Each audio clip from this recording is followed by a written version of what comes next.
Hey guys, thanks for tuning in to another video here on my channel. I appreciate it.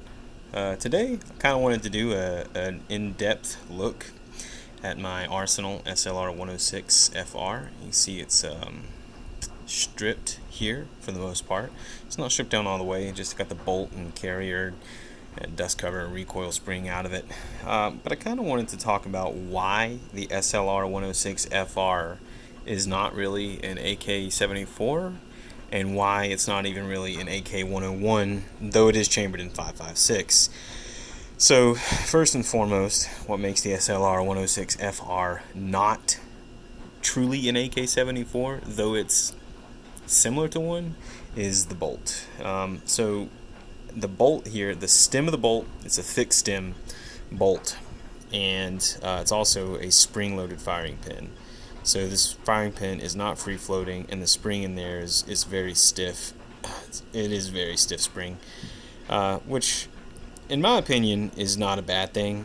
A lot of people foo-foo about it, mostly the collectors, because AK-74s don't have spring-loaded firing pins, and a lot of people don't want that, though in my opinion it doesn't really hurt anything. And I think it only I'd actually rather have a spring-loaded firing pin than not. It's just an extra layer of safety. Anyway, also, so the bolt stem itself is thick. This is closer to an AKM bolt, and the reason is because Bulgaria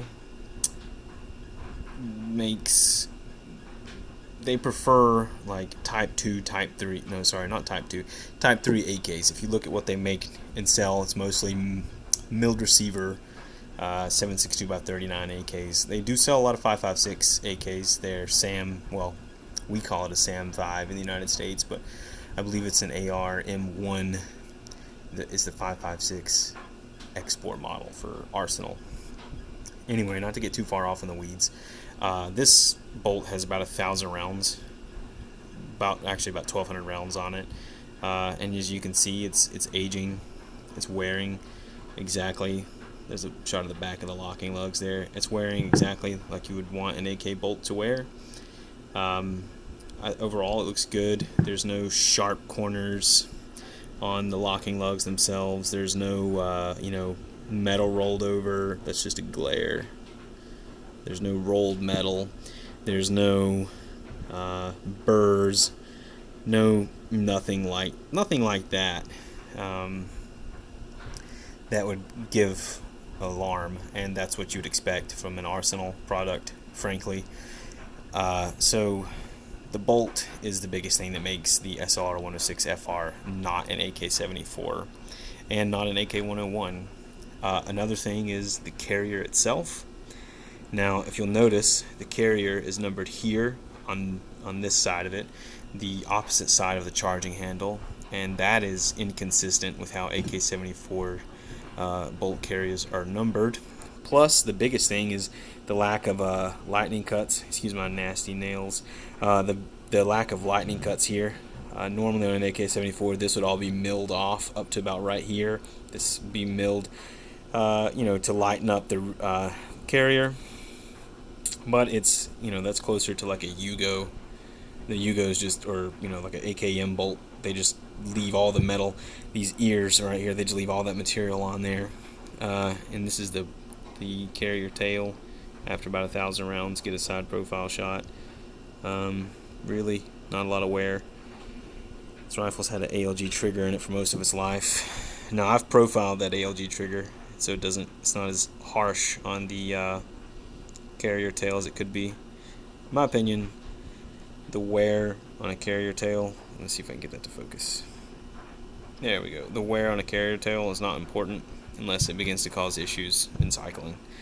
So, moving forward to the front sight block.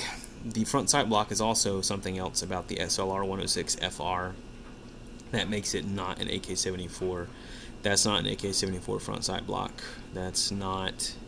If you look at the front sight blocks on the Arsenal SLR-104FRs, now the 104FRs are a true AK-74, actually AKS-74, sorry. This front sight block is the same front sight block that they put on the SAM 5s. Well, they use their export models that do have the 24mm front sight block thread pitch. I know it looks a lot like an AK-74 front sight block, but it's not. There's subtle differences. I believe this pin here is not present on AK-74 front sight blocks. Some of the dimensions, the relief cut, the lightning cut, they're a little different. They do have orange nail polish on the front sight post, just make it a little easier to pick up whenever I'm shooting in less than optimal lighting conditions. But yeah, honestly those are the main things that make this not an AK-74. Now, it does have a proper 4.5mm folding stock, not a 5.5mm. So it's closer to an AKS-74 in that regard, but it's really its own thing. And if you spend a lot of times looking on forums, a lot of people will foo-foo the 106s because they came in with an AKM selector stop plate that caused a lot of feeding issues. It had nothing to do with the barrel. A lot of people thought, okay, you know, the chambers needed to be polished, but that's actually not the problem at all. It was an AKM selector stop plate, was causing the rear of the magazines to, I believe they were sitting too low, if I'm not mistaken. I'm not 100% sure on that, but I think they were sitting too low and causing the angle that the rounds are feeding at to be wrong, and therefore causing failures to feed, and I believe failures to extract as well. Also, an AK-74 would, in theory, have a number sequence here on the rear of the dust cover that you would find on the carrier and on the front trunnion. This is the original dust cover to this rifle, but it's numbered here instead. Seems to be an Arsenal. That seems to be a trademark of an Arsenal commercial market product thing, I guess. That's the way I'm trying to say that. But anyway, so give you a look at the guts. Now the rifle's a little dirty. I don't super clean it, but yeah, there we go. Wait, focus. There we go. So there's the trunnion from the top view. There's a locking lug there. Now, it looks like the metal has slightly rolled over, just very slightly there. Now, this gun does have about 1,000, like I said, 1,200 rounds through it. There's the feed ramp. Oh, didn't mean to zoom in there. That Arsenal puts in these barrels here. If you look at most AK-74s, do not have that kind of feed ramp. And there's the other side. Locking lug of the front trunnion. Again, looks pretty good for having the amount of rounds that it does through it. Some AKs do have this wear spot right here on the right side of the front trunnion, on that locking ear there. Some AKs do, some AKs don't. This rifle doesn't have any feeding problems. It shoots everything just fine. Oh, sorry, about to drop my phone there. Sorry guys, shaky phone camera footage here, but that's what you get from my channel. This is a hobby. It's not, not a profession or anything. But anyway, so those are a few of the main differences, or sorry, a few of the main things that make an SLR-106FR or SLR-106F, as you sometimes encounter, not AK-74s or AK-101s. And as I mentioned before, a lot of purist collectors, people who only want clones of military issued rifles, don't have a lot of interest in these 106 FRs for that reason. A few small details that make them not a clone of anything military wise. Also, I have profiled this ALG trigger. It does make the gun quite a bit smoother.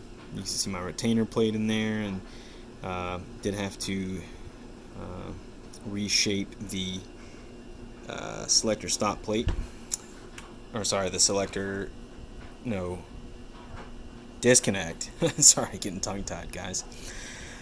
I did shave the tail off the disconnect so that it wouldn't ruin the rivet that is holding my trigger guard in place. Now, I don't know why ALG put such a long tail, or Geiseley put such a long tail on that rivet. It just doesn't make any sense to me, but they did. Anyway, my overall thoughts on this SLR-106 are I really like it. I really like this rifle quite a bit. It's a good rifle. It's been, I mean, completely reliable. Never had any issues with it. The only issues I've ever had were with magazines that I have adapted to shoot 223 rather than the 545 that they are. I do have a video on that. Pod Arms followers, go check it out. But overall, it's a good rifle. This one, thankfully, has no cant in the sights and is accurate out to 200 meters. If I can see the target at 200 meters, I can hit it with the iron sights very easily. So, and yeah, just kind of wanted to do a little detailed look at the SLR-106. I'm planning to do a video on my thoughts on American AK manufacturers. As you know, this rifle is made in Bulgaria. It's not made in the U.S., though it is imported to the U.S. and sold by a U.S. distributor. It is not U.S. in origin. So, for a lot of people, that makes it much more desirable, myself included. Always buy the import, but I'll get into that in another video. Appreciate you guys tuning in and suffering through my horrible camera work. I hope you guys will stick around for the next video that I'm going to do, just me rambling about American AK manufacturers. Till then, have a good one.